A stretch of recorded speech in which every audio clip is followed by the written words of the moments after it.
আগের দিন রাতে এত বৃষ্টি হয়েছে বলে সকালটা একদম ঝলমলে ছিল, অত রোদ ছিল না। তাই ভাবলাম হেঁটেই চলে যাই আজকে কলেজটা, দেখতেও ভালো লাগছে রাস্তাঘাট। তারপর কলেজে এসে দেখি সোশ্যালের জন্য স্টেজ বানাচ্ছে। তারপর হঠাৎ করে লক্ষ্য করলাম আজকে ঘড়ি পড়তেই ভুলে গেছি। তারপর চলে আসলো স্নেহা। তারপরে ক্লাসে উঠে দেখি অতজন আসেই নেই। এত বৃষ্টি হওয়ায় সবাই আজকে অ্যাবসেন্ট করেছে। আমি কম সংখ্যক স্টুডেন্ট ছিল। আমরা একটু ক্লাস টাস করার পরেই চলে গেলাম নিচে।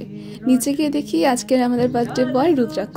ওকে উইশ করেই খেতে গেলাম কলেজের সামনে নানপুরির দোকানে। অনেকদিন ধরেই খাওয়া হয়নি, তাই আমি স্নেহা আর তন্ময় চলে গিয়েছিলাম। খাওয়া দাওয়ার পরে চলে আসলাম বাড়িতে এসে দেখি যে আবার ঝিঝিরি করে বৃষ্টি নামছে। রাস্তাঘাট মনে পুরো ভিজেই গেল।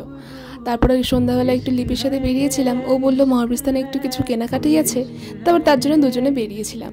ফার্স্টে ও একটু এটিএমে গেল, তারপর আমরা চলে গেলাম মহাবীরস্থান। যেটা কেনার জন্য এসেছে সেটা তো কেনা হলোই না, মাঝখান থেকে দুজনের জুতা একদম নোংরা হয়ে গেল। দোষটা আমাদেরই বটে। তবে গেলাম আবার মোমো খেতে। মোমো খাওয়ার পরে সামনেই তো চলছিল সোশ্যাল।